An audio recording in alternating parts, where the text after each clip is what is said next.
Hello and welcome to Weekly MTG. We are going to have a little bit of a different show than we had originally planned for this week because earlier this week we began revealing a new Secret Lair, The Walking Dead. It is a new experiment, both for Secret Lair and for Magic as a whole. Now, typically, when we do something new like this, we introduce our philosophy, sometimes in like a Mark Rosewater article, and we talk about our thinking behind the scenes, why we did this knob we turned, this thing we did. And like we did that recently with set boosters and collector boosters, but this time we didn't do that. So today we are here to rectify that. And to do that, I am joined by Aaron Forsythe and Mark Heggen. Over the next hour, I'm going to be asking them a series of questions, both to get their thinking around Secret Lair specifically and new products generally, as well as the execution of specifically the Secret Lair Walking Dead. We've been reading a lot of comments online and a lot of questions. And so I'm going to be asking a lot of those questions that you have. We're going to be doing this over the full hour. So if you have a burning question, you want to know why we did something, we're going to try to get to it over the course of the hour. So hold tight if it's not right up front. Hopefully we'll get to it. So we're going to be talking about the borders. We're going to be talking about story canon. We're going to be talking about why we're working with The Walking Dead. We're going to be talking a little bit about the future. And so hopefully along the way, we're going to answer a lot of your questions. So without any further ado, let's jump into it. We'll start with Secret Lairs generally. And we're going to start, this is kind of a question for both of you, but we'll start with Aaron. Magic has seen a lot of changes over the past few years, particularly in our product lineups. So before we dive into Secret Lair specifically, can you talk a little bit about how you view Magic and the Magic ecosystem, and what the studio's philosophy is on creating new products and your motivation to create new things?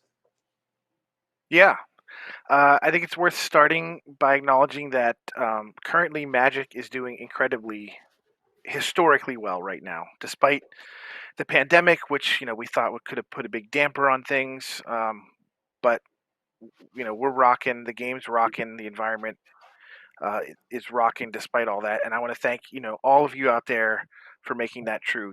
You're the one spending your time and money on our game uh, right now when all the rest of the world is haywire, and that's just awesome. And the things that we've done, I think, to help with that is we've gotten a lot better at aiming stuff at specific segments, sometimes underserved segments of the audience, whether that's making products for people that love certain formats, like Modern Horizons for modern players, or different Commander decks and other Commander releases for the Commander audience. We've made different products to speak to other player motivations, like collectors and whatnot, with our various new booster SKUs that we're introducing. We've broadened the tone of what Magic has to offer. Settings like Eldraine are of a lighter tone. We still do our dark and gritty stuff as well. Secret Lair has opened us up to art styles that we haven't seen in Magic, sometimes in years and sometimes ever. Mostly, we're just trying to broaden who we're speaking to, invite more people into the fold, and make fun stuff that's going to speak to a wider and wider audience to get more and more people part of this amazing game and this amazing community. Right. Mark, what motivates you? Because you work a lot on Secret Lair and those kind of fun product. They're all fun products, but the interesting things. Yeah, I think a real theme through our thinking and our actions over the last couple of years has been um, trying to make Magic bigger, which can mean a bunch of different things. For our fans who have been with us for decades, how can we make it even bigger and better for them? For our fans who like, as Aaron said, a specific format or a specific way of engaging, how can we speak to them? And also, just more broadly, like how can we grow Magic even further? How can we go kind of one ring out? How can we meet people on their own terms and speak to fans who are currently maybe played Magic long ago but have lapsed out, or are maybe good candidates but haven't taken the plunge? A lot of our work over the last couple of years has been thinking about how we can go bigger and bring those people into the game that we love so much. All right. Mark, we're going to stay with you for this next question. Yep. We've seen a wide variety of Secret Lair drops. We're nearing the 1 year anniversary now, and we've seen a bunch of different stuff. And that's been everything from exploding goblins to an artistic tattoo pack to now what is our first mechanically unique Secret Lair. Can you talk a little bit about how you view Secret Lair as a product specifically and who it's for? Yeah, Secret Lair it's a bunch of exciting things. It's a bunch of new things for us. I think first and foremost, Secret Lair is our testing ground. It's our skunk works. It's a new platform that lets us try things that we just wouldn't be able to do if we were trying to fit them into a set or a regular product. Um, and so you've seen that with art, for example. The examples you gave are places where we've kind of pushed the boundaries of what art might be kind of allowed to be on a Magic card. Um, we're never going to do a set where the art direction matches what we saw with the goblins cards that we did last year. But here we can take that chance and we can do that experiment. So Secret Lair is a place to kind of run those tests and make Magic as a whole better for it. Kind of as part of that, Secret Lair is also a place where um, we can speak to we can speak to audiences of different sizes. So, for example, if we identify a small group of people that we think we could really thrill with a product, but we know there's not very many of them. Our normal sets are not very good for that. We kind of have this one size fits all approach to a lot of our product line. Things have to hit these bars to ever be worth um, printing, so to speak. And Secret Lair can kind of change those rules. So we can try smaller, more targeted things that speak to individual groups. And over time, I think, over time, as we do more and more of those, even though each one of those won't speak to everyone, over time, we're kind of building this catalog. And we're really excited about a world where, as we go, Magic just the kind of what it means to be Magic and what it can mean to be invited to Magic can kind of grow. And over time, people can look back and see these different experiments we've run and see a card that speaks to them. Um, and then another piece of the puzzle is reprints. Reprints will always be part of Secret Lair, and Secret Lair gives us a really exciting new tool to meet player demand for certain reprint cards that we want to get out there, but we wouldn't normally. We might otherwise have to kind of wait until 2 years from now there's a set that might go in. Now all of a sudden we can kind of speed up those timelines and get those out there. So those are a few of the things that Secret Lair does for us. Um, uh, there's a lot of new stuff. Okay. Mark, I want to stick with you because one of the criticisms we've heard recently is that Secret Lair fans thought that what Secret Lair was new art treatments for existing cards. Right. And we've said some things in that space. And so what do you say to those fans who believed that that's what Secret Lair was and should be? Right. Like Magic, Secret Lair will always evolve. Like the game of Magic has been so successful over its long history because it never stays complacent. It never sits still. It's always trying new things. Secret Lair will do the same. And so, kind of the first year you saw, we were really focused on art. That was definitely where our emphasis was with the launch of Secret Lair. Frankly, that's kind of the low hanging fruit. We kind of know what it looks like to put new art on a new card. We have some sense of how that will go. So we've done a lot of experiments there. We will continue. Secret Lair will certainly continue to do a lot of stuff with new art on reprints. That's absolutely a big piece of the puzzle. But as we have new ideas and we want to run new tests and we think we might be onto new ways to make the game more joyful for more people, if those experiments can be run through Secret Lair, we will continue to evolve because it's the best place for us to kind of push the boundaries and learn the lessons that we need to learn for the health of the overall game in these contained ways. All right, Aaron, I was referring to some fan reactions, and obviously we're going to talk about some of the specific ones in a little bit. But generally, when you're seeing reactions like we've seen this week, how does that make you feel? How does that make your team feel that's been working on this product for so long? It's we certainly inspire a lot of passion through what we do, and the immense negativity is never anyone's goal here doing this kind of stuff, and nobody ever feels good if that's the emotion we're eliciting from people. We are in the business of trying to make fun things that we as Magic players would want to buy and play with, and we want to make things that other people are going to want to feel that way about too. So usually when something like this, I've been part of a few uproars in my time working on Magic, whether it was changing rules or changing the rarity schemes or premier play stuff, the launch of Arena, whatever. There's been any number of uproars about stuff, and we certainly pay attention to all the feedback. And a lot of the times I feel like man, the audience just must not be seeing what we're seeing when we thought this through in the first place. I do think definitely in the case of this new IP crossover slash sales model experiment that we're running here, that we didn't exactly lay the groundwork for those conversations very well. We just kind of sprung it on people. So yeah, there's an amount of shock and surprise for sure. That's why we're on here today, to try to talk through some of that stuff. But in general, it's just we do want to try stuff. A lot of it's going to be different from what you're used to. I know change is hard. I know people get used to certain things, and they don't like to see those things upended, and I appreciate that very much as someone who's been playing Magic myself for well over 20 years. But we're trying to do what's best for the game as a whole, to keep the community growing, to keep everything as vibrant as possible. And so bear with us. We're going to make a few missteps along the way, but in general we are trying to make awesome stuff. That is just top to bottom what motivates all of us every single day. Okay. Mark, so Aaron started talking in this space, but let's get specific. What does Secret Lair look like in the future? It will. I mean, in terms of details, the reality is we don't know. Secret Lair. One of the great things about it is we don't have unlike our main sets, we don't have years and years of Secret Lairs planned out. We don't need to commit in that way. So we're learning every day. We're taking the feedback and we're adjusting. Through all that, though, it will be our place to innovate, to do things that we think will be fun and that will make Magic a better game for more people. And so it will continue. We'll try different combinations. We'll try different approaches. We'll try different executions.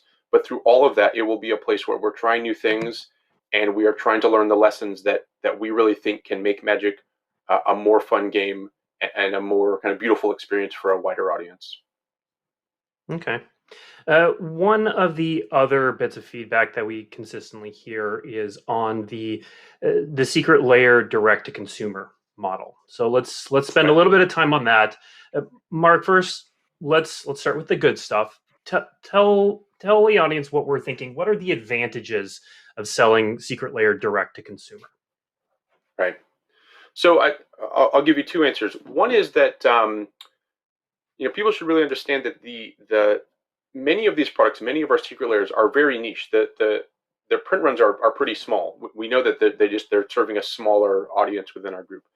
That audience is passionate, and many of those audiences are just thrilled to own these cards, but they're proportionally smaller than the scale on which most of our products and our main business model relies.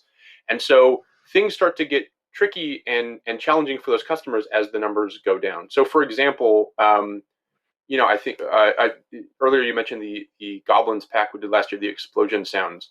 It was a wild art style that spoke very strongly to a small group of dedicated Goblins players out there. There weren't that many of them, but these cards meant a lot. If we had tried to sell those cards to those players through the store, you could imagine where we were sending out like 2 or 3 boxes of that to each store, and then just kind of hoping that it worked out. That's actually very challenging. Those Goblin players don't neatly categorize into 2 per store, and so you end up in a place where it's very frustrating for those players to get. It just moves through the system in a way that's very inefficient and painful. And so Secret Lair going direct to consumer, it enables us to have this opportunity where we can just kind of hold this thing up and say, does anyone out there interested in this? Does this speak to you? We'll try our hardest to get it to you in a way that only direct to consumer can really achieve. A different version of that is, I think it's important to keep in mind that we're trying to speak to a huge variety of types of Magic fans and customers and players out there who just engage with the game of Magic and the product of Magic in very different ways. A lot of those customers don't go to gaming stores. That's not part of their life, and that's not where they spend their time, but they still want to be part of Magic. And those are real Magic customers. We want to make those people happy. They're having a lot of fun at home or at school or wherever they're playing their games, wherever they're getting their products. But it's not fair for us to assume that they will kind of meet us on our terms. We need to reach out and speak to them. So those customers are shopping from their couches. They're on their phones. They're trying to acquire Magic in the way that works in their life. And so again, direct to consumer is a way to kind of cut through the noise and find those people, and it's a way where we can really reach out to them again on their own terms. Okay. Now, what are the disadvantages? Because no system's perfect, obviously. Right. Yeah, there's certainly trade-offs. Shipping is a huge one. We are working aggressively. We've worked this last year to really aggressively expand the shipping capabilities of Secret Lair. We've heard all the feedback. We continue to hear it, and we know that we still have work to do. There's places where fans that we love live in this world, and it's just hard for them to get their hands on Secret Lair. So we are doing a lot of work. There's more to do, but certainly every time I hear about someone who's unable to kind of have the system work efficiently for them, we take that very seriously. Okay. Okay, so we've talked generally about products and secret layers, but a lot of the conversation this week has been specifically about this secret layer drop, The Walking Dead. So we're going to dedicate basically the rest of the show to talking about that. So first of all, Aaron, I think this is a question for both of you, but let's start with you, Aaron. Where did the concept for doing this product come from?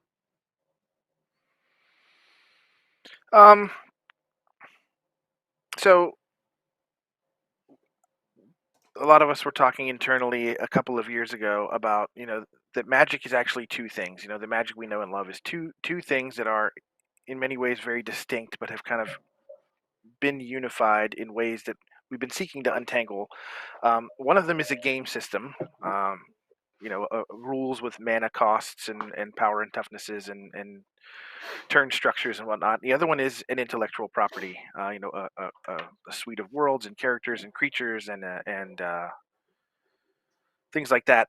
And both are very important to magic being what it is and why people love magic. And over the past few years, we've taken great strides in attempting to take the intellectual property piece of that, and peel it away from the game a little bit and let it thrive on its own. Whether that's through stuff we've done in comic books, we've tried novels, we're working with big screen partners. I'd love to see a Magic movie. I'd love to see a Magic TV show. All that stuff is stuff that we have our fingers crossed and are working hard towards being able to do. Is take that half of it, separate it away from the game, and let it live and grow on its own and be awesome in the ways it can be. And so the converse thought was, well, why can't the game then, if it's going to help grow the audience or grow the number of people enjoying it, peel itself away from the intellectual property a little bit and do things differently and strike out on its own and do things differently.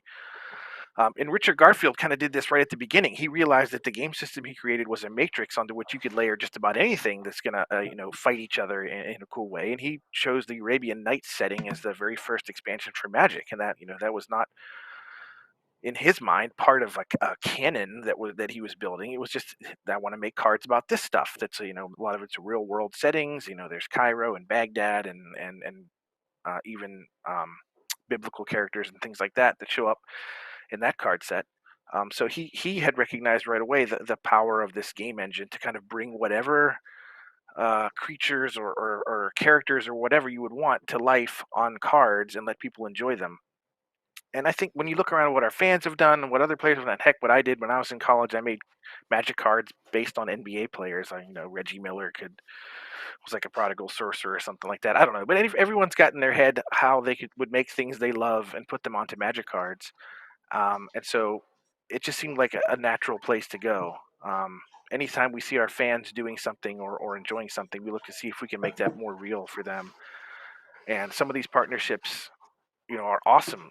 If you think about where we could go with this, there's just tons and tons of partners who would make awesome, fun Magic cards. And The Walking Dead was the first one that we decided to try this out with. It's a different way than what we did with the Godzilla stuff in Ikoria, but I just think there's just tons and tons of fun stuff that can be made when you start branching out what Magic's capable of, on both axes, both as an intellectual property and as a game. Okay, Mark, what was your story behind this product? Yeah, I think coming out of the same conversations Aaron just described, we started applying that thinking to a lot of possible futures. We imagined a lot of things that it might look like to start bringing in other partners into Magic, or to make another push at that. Some of those approaches kind of neatly wove into the kind of regular stream of Magic products. So I think Godzilla is a good example of that. We were building the world of Ikoria. It was kind of a natural fit to the world of Godzilla, and so we took the Godzilla IP and we just kind of tucked it into that Ikoria product. and we came up with a solution with the two names, and we came up with a distribution model by putting those in boosters, and that made a lot of sense as one experiment to try. That has a lot of advantages. It solves a lot of problems for us. But I think, to be honest, it's not perfect. There's things that the Godzilla approach does that aren't perfect for everyone in the ecosystem. We had, if you're a Godzilla fan who heard that Magic is doing something with Godzilla, that particular approach didn't make it really easy for you to come and show up and get what you wanted. You would have to like open Ikoria boosters until you found the card you wanted. And so in parallel, we were imagining other approaches. So we said, well, what if we did something more direct, or we built a few cards from the ground up that we could really, that regardless of what the main sets are doing, regardless of what world we're on, how could we just kind of exemplify a specific character within the rules of a Magic card? And so that was another experiment that we decided to tackle. So from there, we considered a lot of specific partners. We dug deeper. We started talking to AMC and The Walking Dead, and we decided to take the plunge there as our first experiment in this, knowing that we'd also try the Godzilla things, and we wanted to run both tests. Okay. Aaron, we're going to move on to talking about one of the biggest pieces of feedback we've received this week about the cards being mechanically unique and black bordered. So that is not something that we've done outside of booster packs lightly in the past. We did mechanically unique buy-a-box cards, which we recently stopped doing. We did the mechanically unique convention and book exclusives, so that's the Nalathni Dragon, Mana Crypt kind of thing. And we stopped doing that nearly 20-ish years ago or something like that. And those are the two big examples in Magic's history. So is this different? How is this different? Why did we go down this path? I mean, I can see why people draw those parallels. I think there are some similarities there. The buy a box thing, I think mostly worked and should have worked. The Athreoses and Renin series and those kinds of cards, the Fire Song and Sunspeaker, I think those were exactly right. They did exactly what we wanted. They were just kind of a cool additional throw in that some people really enjoyed playing with. They were hardly, must-haves for any sort of competitive balance. They were just some texture, and that I wish that how it had been the whole time. We may still be doing them now. Nexus of Fate stands out as kind of the outlier there that everyone's worried about us duplicating again. I'll admit that one got away from us. Its ubiquity in standard or whatever, even it's how good it ended up being at all, was hardly intentional. The fact that it was foil only really made it an issue with building decks and whatnot. So we get to move away from the scope of that problem with this Secret Lair because, number one, they're not standard legal, they're not modern legal, they're not pioneer legal. And it's really harder to accidentally make a card that's good enough to be competitively necessary for legacy or vintage. And especially when we're aiming at the commander and casual crowd with these, we're aiming these at a group of people for whom customization, personalization are the driving motivations of why they want to play with certain cards, not strictly power level by any means. And so we get to stay away from the you have to have this in order to be competitive. That is not at all anywhere we want to go with the cards in these products. And instead they're just if this is your jam, go ahead and check it out and get a copy. And if it's not, then that's okay. You have 1,000 other decks you can be building or commanders you could be using instead. As for the book stuff, I mean, it's kind of the same way. Like those cards back in the day were put in the books just to like be an extra little sales driver. If you buy this novel, you can send in a coupon and get Sewers of Estark or Arena or whatever, like these cards that were, cute but hardly powerful. Mana Crypt stands out as like the completely bonkers, and honestly, I don't even know the story of how that card even got put into this product at all. It's such a ridiculous card that you do need to own to be competitive in vintage, and it's so powerful that it was just banned in Legacy. So we're not gonna do that. Like we're just not gonna make cards like that. That's not the point of it. And as we may get to later, like there are even going to be some safety valves in place should that happen. But it is not the intent. I understand fully that doing something like that is crossing a line that would be pretty infuriating to people. These are supposed to be just fun additional things to try out if you want to in Magic. And we're not going to make you go to a convention to get a card like Last Dragon did. Kudos to everyone that remembered that even existed. It's another very uh, unimpressive card, but the fact that you had to jump through 1,000 hoops to even get one was frustrating. And this is different. There's an opportunity for people to get their hands on these. They are on sale for quite some period of time. We think that there will be a nice supply of them by the time we're all done, and that whoever wants one should have no problem getting one. And we're going to come back to the reprint issue in a little bit, but Mark, let's go with why The Walking Dead. I mean, you've talked about them being great partners, but there was nothing that forced us to go with The Walking Dead as our kind of first outing in this space. So why did we choose The Walking Dead here? Yeah, Walking Dead. So The Walking Dead it's really been a phenomenon. They're kind of winding down this epic run of TV popularity, and over that run, they have built this huge fan base. There's just this truly gigantic number of people out there who have spent a lot of time with these characters in this world, and kind of built up a real fandom and a real connection to that IP. So it's very appealing for us to consider the kind of scope and scale of all those people who we think might make great Magic customers and Magic fans and Magic players, but we're just kind of just outside of our reach currently. Also, The Walking Dead, the world is kind of Magic adjacent, so it's a world full of zombies and it's a world full of combat, and so it wasn't a stretch for us to imagine in the first place, like, oh, what would a card look like with these characters. It passed that test right away. We kind of quickly get to imagining these characters making sense as Magic cards, which is the first test. I mean, we will always do that with all of our partnerships that we would ever consider. So with Godzilla, again, we were designing the world of Ikoria, this kind of giant monster, Kaiju Island, and Godzilla fit right into this.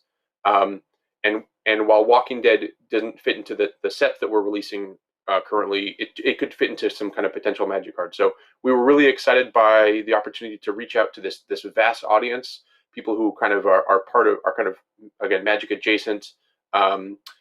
They like a lot of the same things we do. That they're part of a lot of the same kind of cultural vibes that Magic is. They're at Comic-Con, at the booth next to us, those kind of things. And so we thought this was a great partnership to kind of kick the tires and see what it would be like to do it. So the final piece of the puzzle is, like, there's a lot of Walking Dead fans in the building. Like, at the end of the day, there's a lot of people that worked on this, and people were excited about it. And so we always want to do stuff that we're excited by, and these were characters that we thought would be fun to see on commander tables near us. Okay. Yeah, I think it's Aaron. I think it's worth noting. Go ahead. We're trying to speak to fandoms. I've seen some funny comments on the internet that we're going to have the card based on potato chips or razor blades or something like that, or that somehow this is about corporate sponsorship or whatever. But it's not. It's about leaning into like he mentioned Comic-Con, Mark mentioned Comic-Con, leaning into those kind of fandoms that when you go immerse yourself in them, they're just amazing. And it's a love of characters and worlds.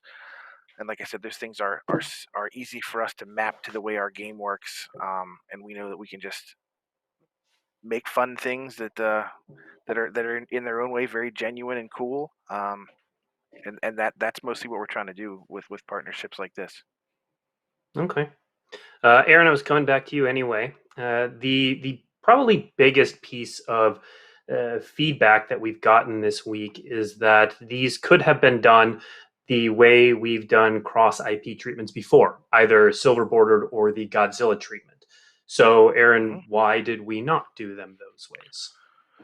Well, each of those at the time were the first time we tried that as well. So this was just another first time to try thing.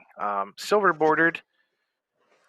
I've certainly spent a lot of time talking to Mark Rosewater about this because the silver bordered world is his baby. We talked about between the unsets and the HasCon cards like ponies and Transformers, and then the holiday cards, like all those cards are typically designed to be things that just do not work in black bordered Magic sets in the rules. But with this Walking Dead partnership, it seemed very easy and natural for us to make cards that did work well within the Magic rules. The initial point of putting silver borders on cards was to say these are not tournament legal in any format in Magic, which then in many ways just kind of shunts them in the community's mind to not being real Magic cards. And we went through this conversation about the Portal sets many years ago, where they looked like Magic cards, but they weren't real in people's minds because you weren't allowed to use them anywhere. And so went retroactively made them legal in the older constructed formats. Our goal is to be more inclusive and let people use the stuff that they're buying. And silver borders can get in the way of that, especially when the designs don't warrant them at all. Like if you want to play, there are silver bordered commander-ish cards that were in the last unset for sure, and some of the Transformers and ponies lean that way as well. But you get into this spot where there's this uncomfortable barrier where you feel like you have to ask permission of other players to let you use the cards you want to use in your deck. And I'm sure most of you out there are very nice and will let people play their Megatron deck or whatever when they sit down with a silver bordered commander. But it is a barrier, and it's an awkward one, and it's not that fun. And we want to remove that and let people, if they want to build a deck around a certain commander, they can just sit down at the table with whoever, and it's going to be fine, and they're going to get to play it. And I think Mark touched on the Godzilla treatment. There's not like a set in the works where mechanically cards that mapped to these Walking Dead characters was ever going to make sense right now. So we figured we could do them more justice by designing to them specifically. And so much like how we designed the Transformers and Ponies cards, we designed these specifically as the characters that they're meant to represent. And because they're not outside the Magic rules, and they will work just fine with everything else we've ever printed, Blackboard was the way we wanted to try it. Okay. Aaron, we're going to stick with you for a second. Straight up, is The Walking Dead now part of Magic canon? And how can we tell?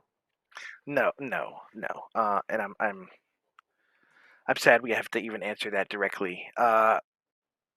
Anytime, so and in fact, there's actually a visual indicator we'll be using so people can draw this line clearly in their own minds. If we have the card, we can bring up one of the cards from this Walking Dead set. So there's Daryl, and at the bottom of the card there, I mean the frames are different. The frames are different in general. We're letting the legendary creatures shine through. Let their art box, the text box, let's show the art through. The textures are different on the side, so there's some subtle differences, but the big difference is at the bottom. The security stamp is a triangle.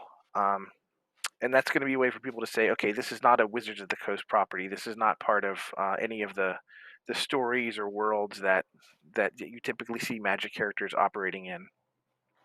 In some ways, this takes the idea that Magic is a multiverse and makes it a little more of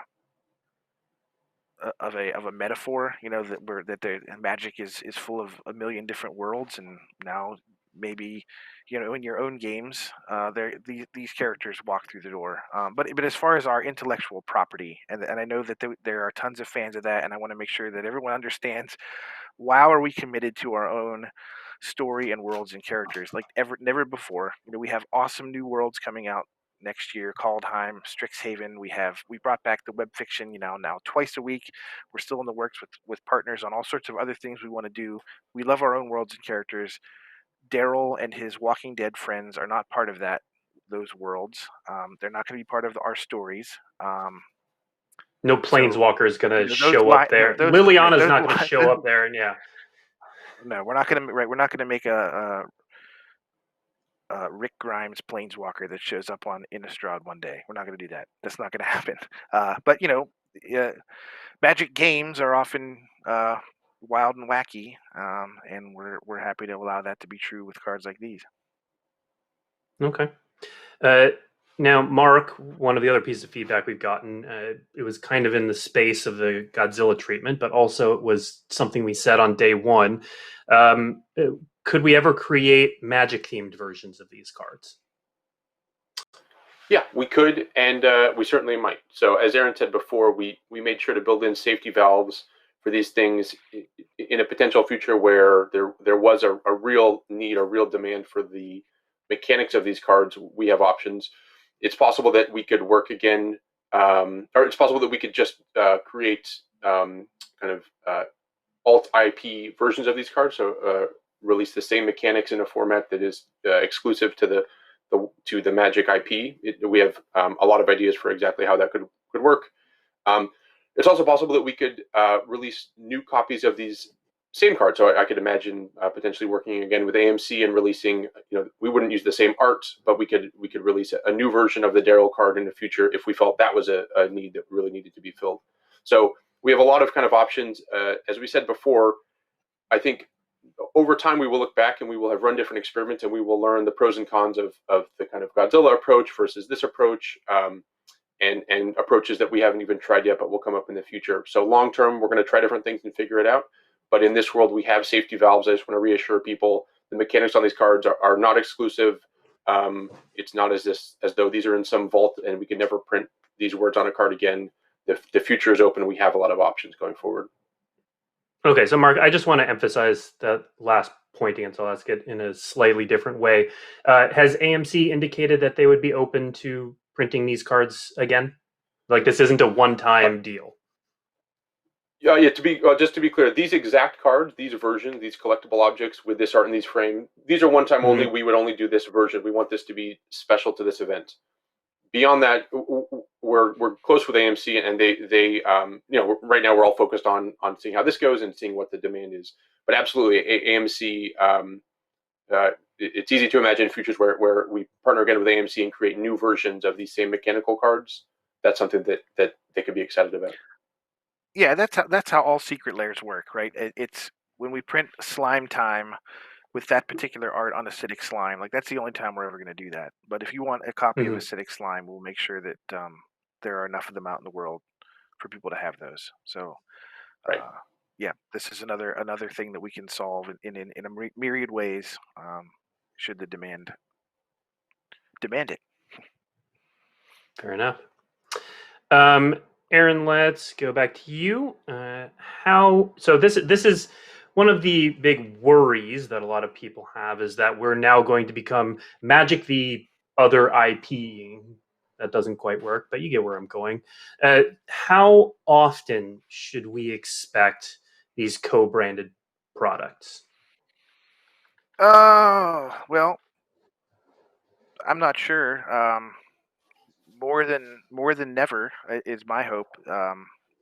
While at the same time, understand that we have a true commitment to continuing to deliver the Magic-centric Magic IP suite of products that we do every single year, and we just would like to layer on a couple of these more out there things as we can. Our lore and world building is a huge advantage that we have over many other games. We are continuing to take that seriously, invest in it, and we love it, and we're going to do that to the best of our ability every single time on all of the products of our own intellectual property and characters and worlds. We're never going to abandon that. But like I said, I think the game system opens some doors for us to try new things that we want to try, that have fandoms that I think would lead to fun gameplay and cool moments, and making people happy. And so we're going to do a little more experimentation. I will say that,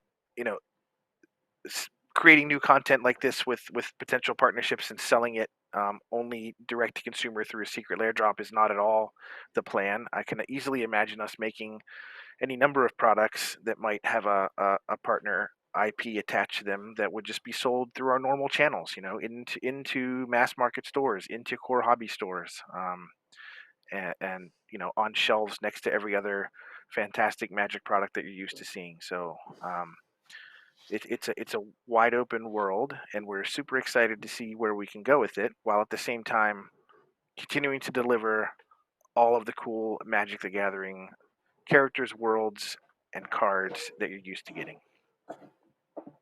All right. Well, we're going to end things there. I want to thank you two for coming on. I want to thank everyone out there for sharing their feedback, sharing their thoughts. Believe me, reread as much of it as we humanly can. I know Mark and Aaron have been reading through it, and a lot of the other people in the Secret Lair team and the tabletop team. I know my team has been reading through it, and we hope to keep talking with you about it. And this, I hope this stream answered some questions.